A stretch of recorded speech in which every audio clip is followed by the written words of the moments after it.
Hi, everyone. I'm Dan Jones. Welcome to Interchange. Thank you so very much for joining us. What an interesting week it has been. We're going to talk about the sad situation at Penn State. Should Joe Paterno have been fired, or should he be allowed to gracefully retire?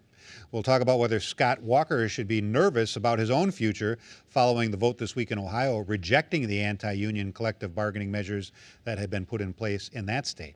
And we'll talk about the Green Bay Packers and whether it's a little too early to begin making Super Bowl plans. Let me introduce everybody once again. Newspaper columnist Joel McNally. Kevin Fischer, longtime broadcaster, political analyst, and oftentimes a fill-in host over on WISN Talk Radio. Denise Callaway is the coordinator of business and community partnerships for the Milwaukee Public School System. And Gerard Randall, education consultant and local job creation expert. Rick Horowitz is going to be along with commentary at the end of the show. All right, the first thing we'll talk about is Penn State and Coach Joe Paterno. In his 80s, coached there for 40-some years, in charge of a program that generates tens of millions of dollars for Penn State each year. Let go this week when it was decided that he should have done more, a lot more, when he heard about a former assistant coach sodomizing a little boy in the athletic facility shower room.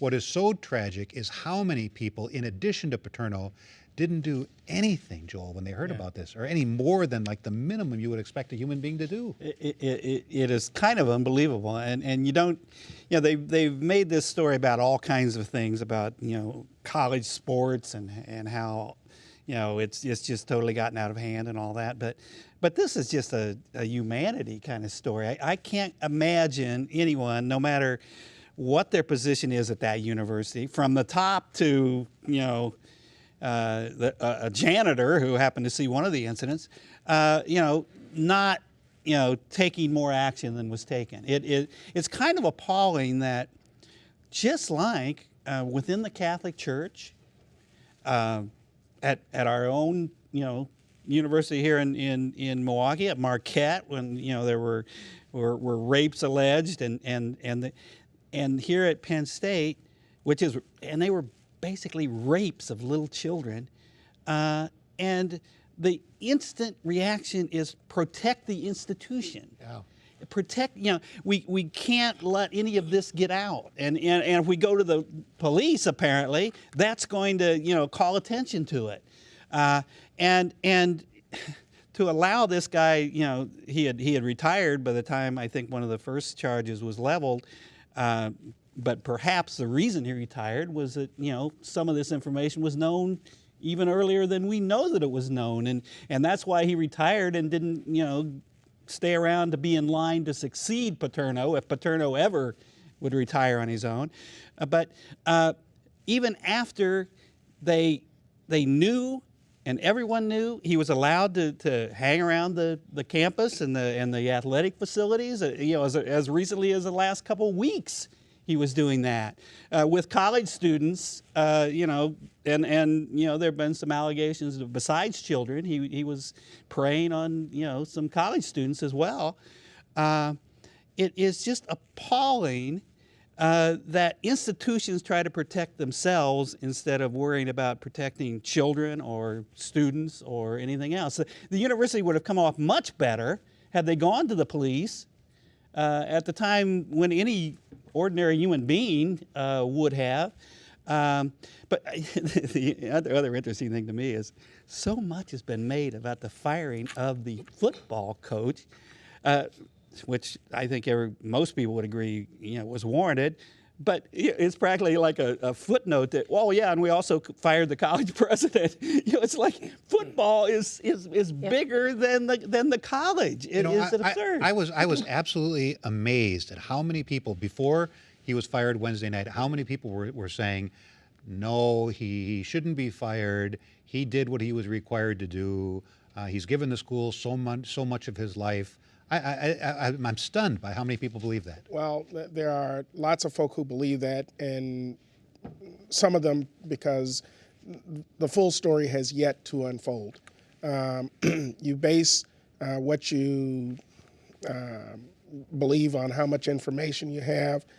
Some of these things, I think Joel hit it right on the head. It's not overly complicated.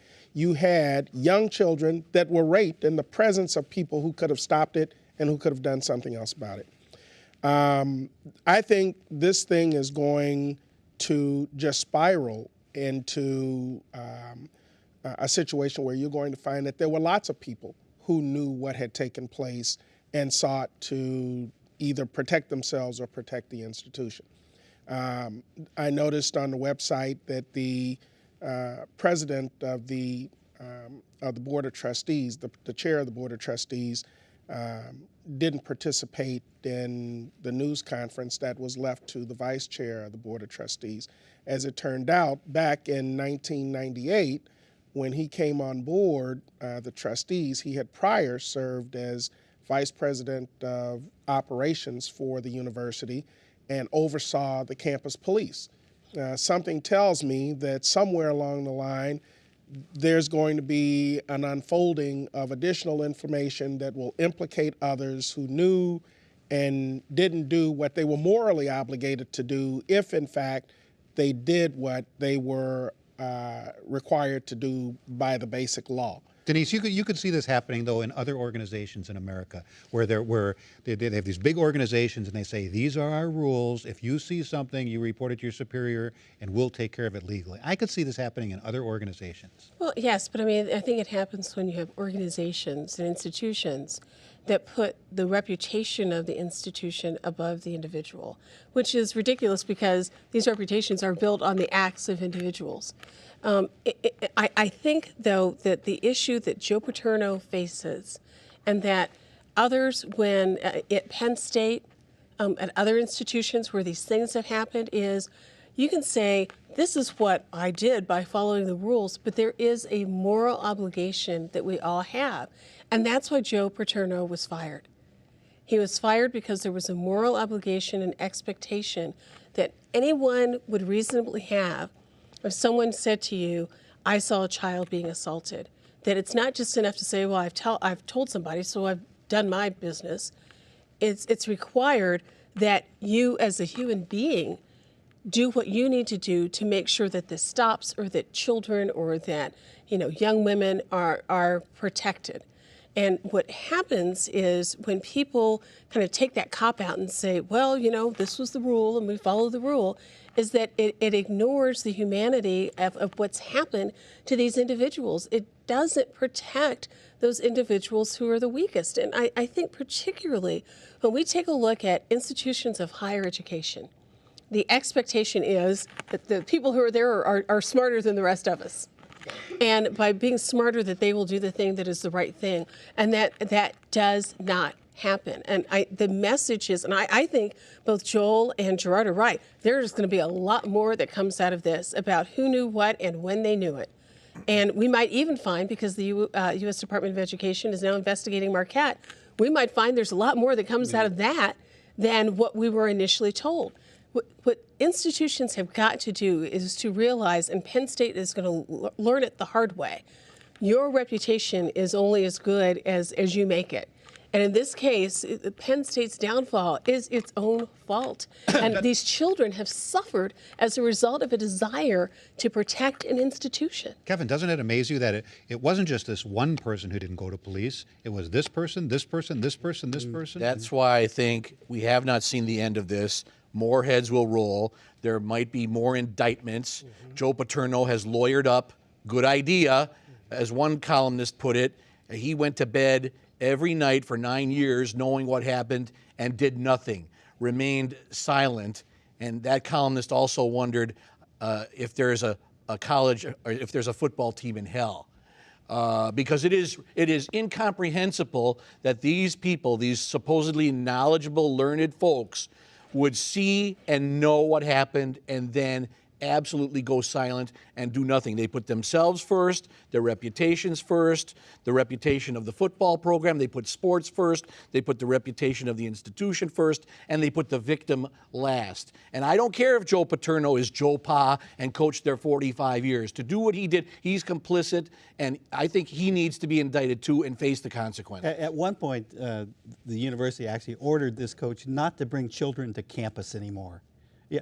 So what what What's that say about what do they this do? off campus? And he we thought- don't want to be associated He thought with the it. other day, well, you know what? I'll quit at the end of the season. I'll coach these last 4 or 5 games, bowl game, what have you, and then I'll quietly go away as if that would be enough. No. He knew what was going on for a long, long time, and he and others, I think, are going to have to pay the consequences. All right, next topic. People in Ohio voted overwhelmingly this week to dump a law which pretty much would have done away with collective bargaining for public employees in that state. This has energized the Recall Scott Walker people here in Wisconsin. If you were Scott Walker, Denise, would you be nervous right now? Well, I mean, I think the fact that we're seeing some of the ads that we're seeing on television, even though it's not by a Scott Walker campaign, that effort hasn't been made yet to file the papers and wouldn't happen until there are enough votes for a recall. You're seeing ads now from Scott Walker supporters. They're talking about how great this has all worked out for most people. all of the changes that took place in Scott Walker's first legislative session. So obviously there's some nervousness to that. Otherwise, why would you be spending the money to do this? And what happened in Ohio is energizing, not just because that the people there were able to stop this law from coming into existence, but because they were able to do it by such an overwhelming margin. By 64% of the people in Ohio feel that this law that their governor signed and wanted enacted was not good for the state. But the pro-Walker people here in Wisconsin, Kevin, are saying, yeah, the big difference, though, is in that in Wisconsin, the law has gone into effect, and people will see the positive effects that it's had so far. What happened in Ohio will gin up the pro-union faction in Wisconsin. There's no question about it. That is undoubtable. However, I think you do have to put it in perspective that Ohio is not Wisconsin. It was a referendum on John Kasich, the governor there, whose popularity is way down in the low 30s, as opposed to Scott Walker, who's in the mid to late 40s right now. Kasich made a fundamental mistake by not doing what Scott Walker did in his bill. He did not exempt police and fire. So the forces that were out there working against this bill, who outspent the other crowd 3-1, they could run ads like, if this bill is approved, your house is going to burn to the ground. And there were a ton of ads just like that. So Ohio is not Wisconsin. You didn't have a chance in Ohio to see the bill enacted and see that it could work as the one here in Wisconsin is. There have been newspaper and TV stories all across the state showing how this reform is actually working and saving local municipalities and school districts money. They aren't making the damaging cuts, and schools are doing just fine. So I think there's a whole difference between what happened in Ohio and what could happen here if the recall goes against Scott Walker. And still, you have a lot of people here saying the first hurdle is getting all these signatures against Walker. And even if they meet that, Find a if candidate. they don't come up with a superstar candidate, they're not going to beat him. Well, I do think that they'll get the signatures. The signatures will be challenged. That will take some time. They will find a superstar candidate that will run. But at that point, the Walker campaign, they will already have put together their field operation. They will have raised an awful lot of money. They'll have had a positive message put out to their supporters as well as to It's already those happening voters. behind the scenes. The That's right. Walker camp has started to make moves as much as 2 months ago. Right, and I think that's just on the So they're taking procedural it side. seriously. That's right. they That's should. where there will be a difference between what happened in Ohio and what happens in Wisconsin. On the elements of it, I think Kevin hit it on the head. Law enforcement is exempt in Wisconsin. That was not the case in Ohio. And I even heard some of the ads that were being run in Ohio. And frankly, I would be alarmed if I were a voter in Ohio and was bombarded with those ads that came out saying, my house might burn down, or that I won't have police protection when I deserve to have police protection. So I think all of that just led to that law being squashed before it ever had an opportunity to be enacted. Are you optimistic that things are going to continue to go well for your side? I've enjoyed it. Yes, the fire and police were exempted in Wisconsin.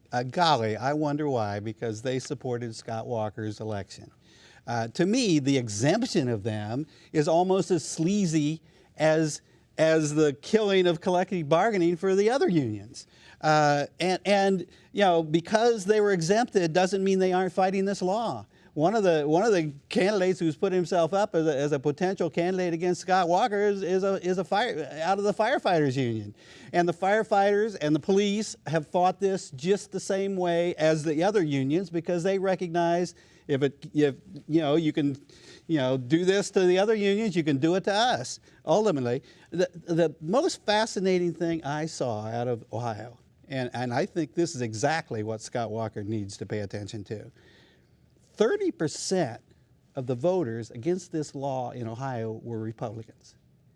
What that means is the Republican Party has a lot of decent people in it who are not out to crush collective bargaining, who are not as extreme as Scott Walker or John Kasich, see that this is not a good thing. And the interesting thing to me about that 30%, voting against it in Ohio, 30% of the people who voted for Scott Walker happen to be union members. And I think there is a very close correlation to that. We know that the Republicans have bamboozled union members into voting against their interests, voting for Republican candidates, mainly by stirring up racist issues and anti-immigration issues. Whenever they can use race or some other ugly issue to convince working class people, we're on the side of you ordinary folks, even though we know they're really on the side of the top 1% of the country, the richest people in America and in the state of Wisconsin. Like me and Gerard. When they get working people to vote for them on those inflammatory issues, and then they open up their paper the day after the election and find out this guy who never campaigned to kill collective bargaining, that's his first order of business when he becomes governor, they feel betrayed. And they are going to turn out and vote against Scott Walker the same way they did in Ohio. And I think what people are going to talk about is that it's not just the fact that the collective bargaining issue, it's the lack of focus on those other key issues that are important to the state.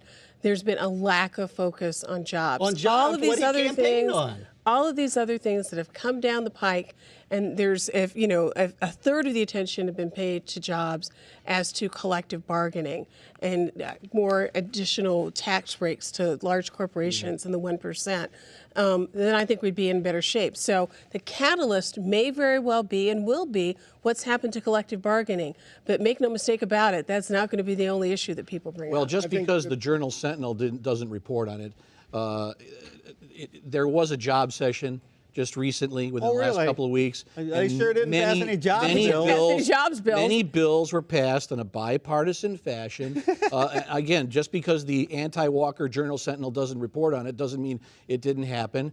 This is a major focus of that administration, and you're going to see more of it in 2012. And the legislature did such a great job on jobs that the governor has contemplated the idea of bringing them back in December. And why not? To do something else, because they didn't attack jobs the first time. Well, they spent all of their time working yes, on they all did, these and other I wish issues. you'd go read the bills that they signed. I read the bills. I wish you'd pay attention to what your fellow Republicans brought in. There was a misread of the 30%, though. While I would agree that 30% of those who supported Scott Walker in the last election were union members, Kasich's popularity among Republicans was nowhere near what Scott Walker's popularity is among Republicans. It has a lot to do with his demanner. He's gotten very sour, argumentative. He's not a very well-liked leader in Ohio. News to you, Scott Walker's not real well-liked in this state. But among Republicans, he's very well-liked. You betcha. Well over 80%. I beg to differ with what Kevin said about how everyone's going to see how wonderful this law's work. 3 times the number of teacher and school staff layoffs has just been reported all over this state.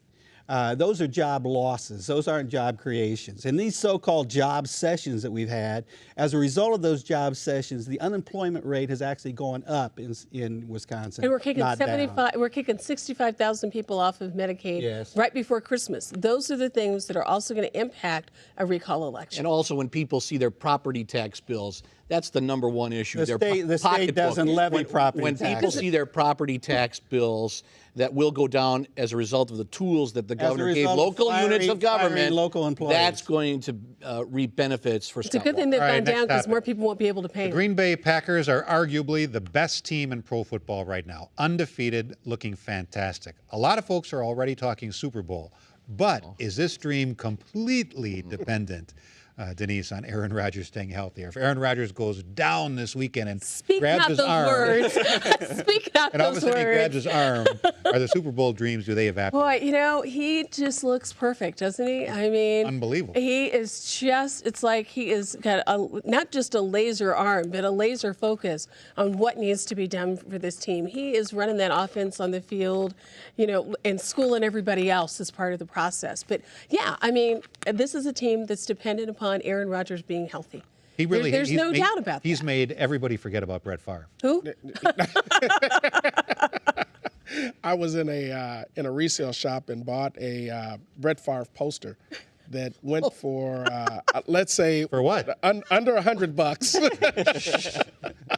and it was a genuine autographed Brett Favre poster.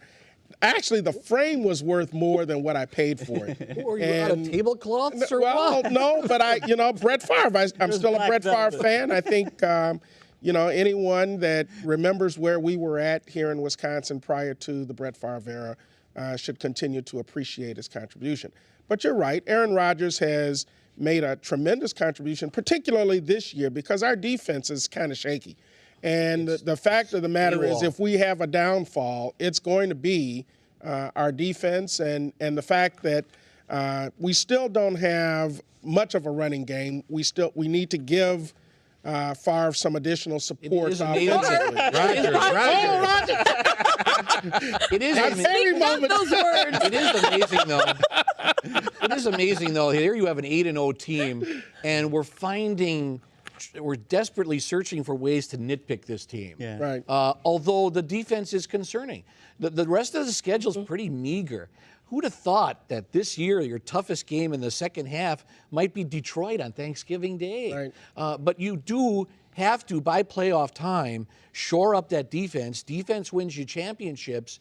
And they can't keep giving up 460 yards a game like they did last week, because And expect one of Rodgers to make one of it these up. Sundays, Phillip Rivers isn't going to throw the interception. He's going to throw the game-winning touchdown to beat you. Right. And Rodgers is such a class act. Oh, and it's fun to watch, and quit even thinking about him getting injured. I mean, why do that? I do think I actually agree with Kevin a little bit about.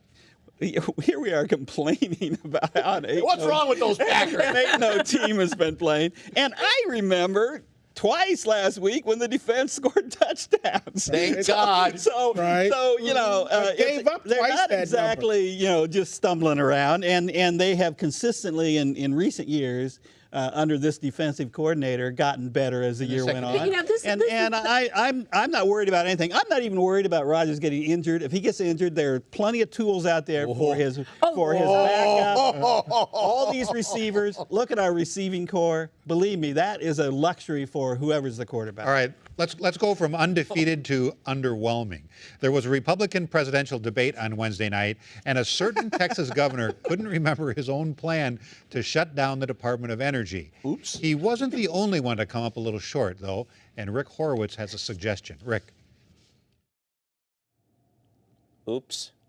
Say goodnight, Gracie.